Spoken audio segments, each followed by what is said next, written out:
क्या हमारे देश में छात्रों की हालत अब आवारा कुत्तों से भी बदतर हो चुकी है?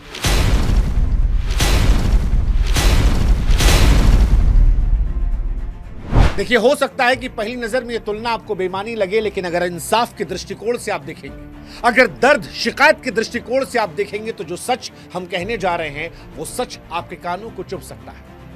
क्योंकि सच यही है कि हम उस देश में रहते हैं जहां पर आवारा कुत्तों को लेकर एक जब मुद्दा उठता है तो उसकी शिकायत अदालत में पहुंचने से लेकर उसके समाधान तक में सिर्फ 11 दिन लगता है, सिर्फ 11 दिन।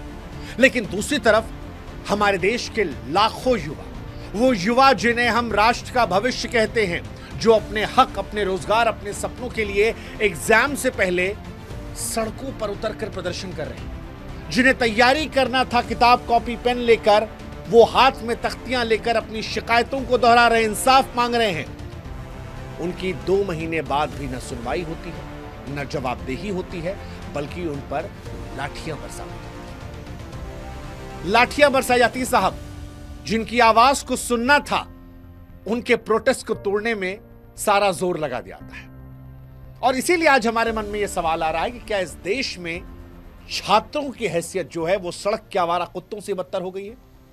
क्योंकि आवारा कुत्तों का मसला जो है वो सुप्रीम कोर्ट तक पहुंच जाता है, लोग सड़कों पर आते हैं, मोमबत्ती उठा लेते हैं, लेकिन उसी देश में शिक्षक से लेकर छात्र सड़कों पर पीटे जा रहे हैं, उन पर लाठियां चलाई जा रही हैं।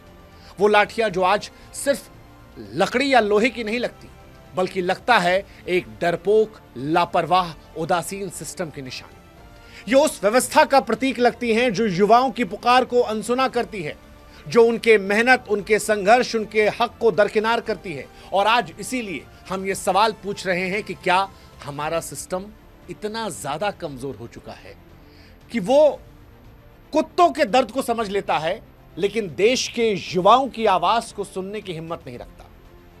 क्या हमारी सरकारें इतनी असंवेदनशील हो चुकी हैं कि जिन्हें छात्रों की बातों को प्राथमिकता से सुनना था, वो जोर समय देखकर लाठियां बरसाने में, उस आंदोलन को खत्म करने में लगा दे रही हैं? 24 अगस्त 2025 दिल्ली के रामलीला मैदान पर हजारों एसएससी अभ्यर्थी और शिक्षक इकट्ठा हुए थे। और साहब, ये कोई विद्रोह नहीं था, कोई राजनीतिक प्रदर्शन नहीं था। एग्जाम से पहले छात्रों का शांतिपूर्ण प्रदर्शन था। मकसद था कि न्याय दे दीजिए। क्या मांग रहे हैं आपसे? यही तो मांग रहे हैं ना कि जब आप यूपीएससी के एग्जाम करवाते हैं, वहां सब नीट एंड क्लीन होता है, तो हमारे वाले भी नीट एंड क्लीन करवा दीजिए। सिस्टम वहां जाए जहां पर व्यवस्था हो पहुंचने की, एडमिट कार्ड टाइम से मिल जाए, कीबोर्ड खराब ना हो, पेपर लीक ना हो। बुनियादी बातों को लेकर ये छात्र मांग कर रहे हैं। और ये कोई गलत नहीं है, ये शर्म की बात है कि छात्रों को और शिक्षकों को इन बातों को लेकर सड़कों पर उतरना पड़ा। कुछ दिन पहले भी उतरे थे, इस बार फिर वही हुआ। दिल्ली पुलिस की बर्बरता सामने। 44 छात्रों, शिक्षकों को हिरासत में लिया गया। आंखों देखा हाल ये बता रहा था कि पुलिस ने प्रदर्शनकारियों को खदेड़ा, उन्हें डराया, कुछ को लाठियों से पीटा। आनंद विहार के बस स्टैंड पर छात्र जो है वो रात को यूं ही पड़े थे। और सवाल उन तस्वीरों को देखकर हमारे मन में आ रहा था कि क्या यही वो लोकतंत्र है? क्या यही वो भविष्य है जिन पर हम गुरूर करने वाले थे? क्योंकि एग्जाम से पहले ये छात्र टाइम पास करने नहीं आए थे, ये रील बनाने नहीं आए थे। ये गरीब मध्यम वर्गीय परिवारों के वो युवा थे जो जिंदगी के साल मेहनत, मां बाप का पैसा तैयारी में झोंक चुके हैं। और आज जब वो सड़क पर उतरकर एग्जाम से पहले ये सवाल पूछते हैं कि भाई साहब, बदले में हमें क्या मिला, तो ये समाज के तौर पर हमें आपको भी सोचना चाहिए। 24 अगस्त को हजारों छात्र, एसएससी के छात्र, रेलवे के छात्र, शिक्षक और तमाम कॉम्पिटिटिव एग्जाम के छात्र इन मांग को लेकर उठे थे कि भाई साहब, भर्ती की प्रक्रिया में जो गड़बड़ियां होती है, और गड़बड़ियां कौन सी? सर्वर क्रैश होने की, बायोमेट्रिक फेल होने की, गलत सेंटर आवंटन की, पेपर लीक होने की, उनको लेकर आप एश्योरेंस दे दीजिए कि ये नहीं होगा। प्रदर्शन शांतिपूर्ण तरीके से था। पुलिस कह रही है हमने लाठीचार्ज नहीं किया, लेकिन तस्वीर दिखती है जो दावा करती है, बताती है कि भाई साहब पीटा तो गया है।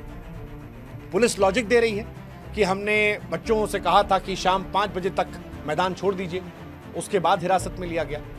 लेकिन सवाल पुलिस और बच्चों में उलझने का नहीं है।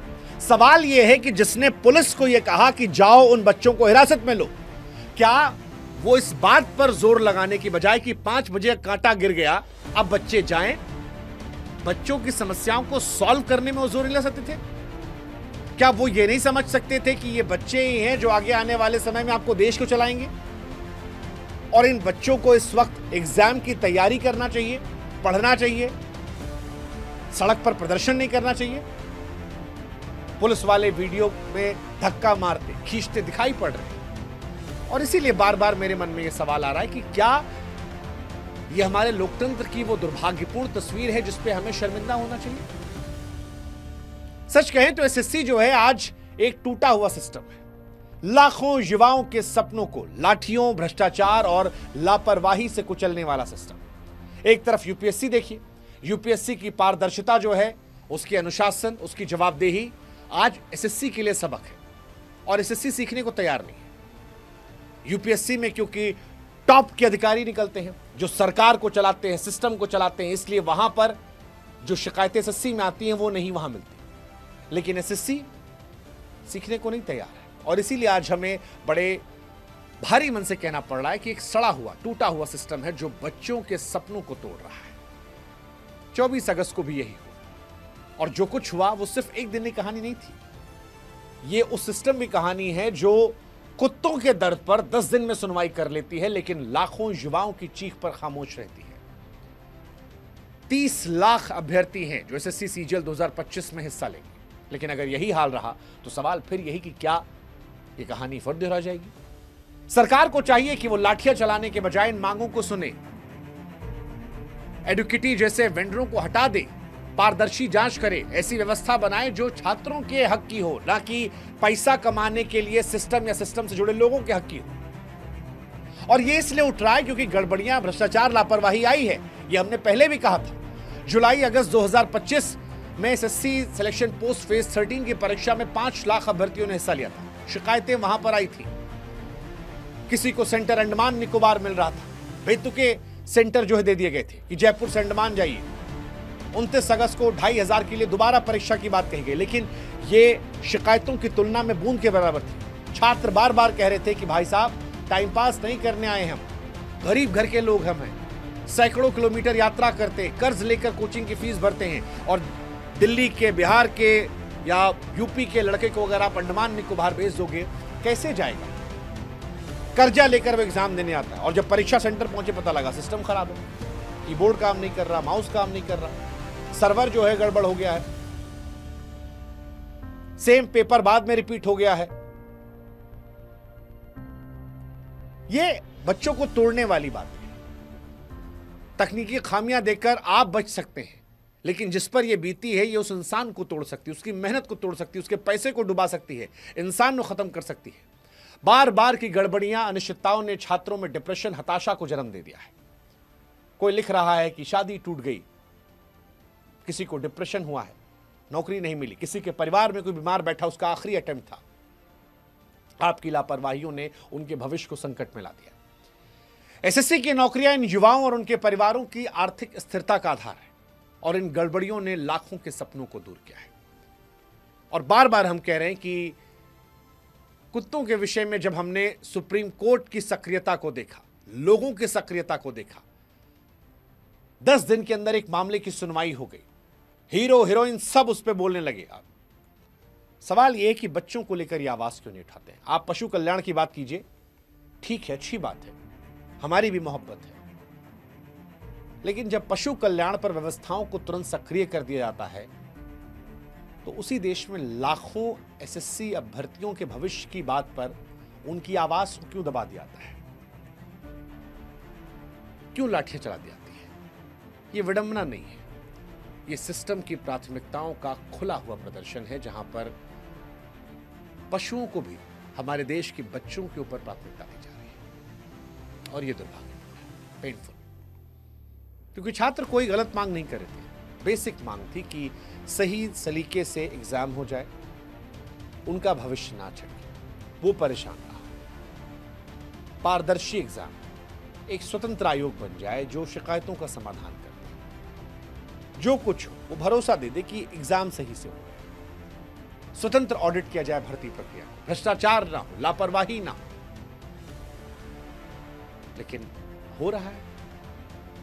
जिस संस्था पर व्यापम से जुड़ने का नाम आया, एडुकिटी, उस कंपनी को दिया गया जिम्मेदारी और फिर सर्वर क्रैश हो रहा है, बायोमेट्रिक फेल हो रहा है, गलत सेंटर आवंटन आ रहा है। जवाबदेही किसी की नहीं है, थोड़ी बहुत बातें करके मामला टाल दिया जाता है। इसीलिए छात्र बार बार दिल्ली आ रहे हैं, और ये इसलिए आ रहे हैं क्योंकि गरीब छात्र हैं, मध्यम वर्गीय परिवार के छात्र हैं। परीक्षा केंद्रों तक पहुंचने के लिए सैकड़ों किलोमीटर की यात्रा करनी पड़ती है, और इसीलिए हमको भी तकलीफ हो रही है।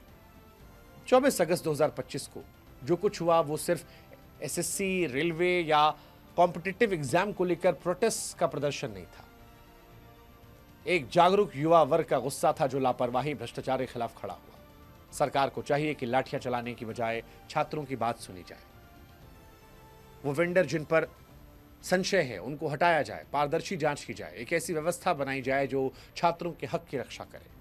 24 अगस्त 2025 को रामलीला मैदान में हुई पुलिस कार्रवाई ने न केवल छात्रों के दर्द को उजागर किया, बल्कि बताया कि सिस्टम उनकी आवाज को कितनी क्रूरता से दबाने की कोशिश कर रहा है। एक तरफ आवारा कुत्तों के लिए सुनवाई होती है तो लाखों छात्रों के भविष्य के लिए न जवाबदेही है न न्याय है। 1.25 करोड़ के आसपास अभ्यर्थी हैं, सारे एग्जाम्स को मिला दें जो प्रभावित होते हैं। 5-10 लाख सीधे तौर पर तकनीकी और प्रशासनिक खामियों का शिकार। ये स्थिति न केवल शर्मसार है बल्कि सवाल भी उठाती है कि क्या भारत का युवा वाकई सरकार की प्राथमिकता है? सरकार को चाहिए सुधार करें ताकि इन युवाओं के साथ न्याय हो सके। सरकार को चाहिए कि लाठियां छोड़कर संवाद का रास्ता अपनाए, सुनवाई करे, समाधान निकाले, ताकि उन लाखों युवाओं का हक मिले जो इस देश की रीढ़ है। क्योंकि अगर युवा टूट गया साहब तो देश का सपना भी टूट जाएगा, और ये सच्चाई कितनी भी कड़वी हो इसे नजरअंदाज मत कीजिएगा, वरना ये नुकसान देश को पहुंचाएगा। जय हिंद, जय भारत, नमस्कार।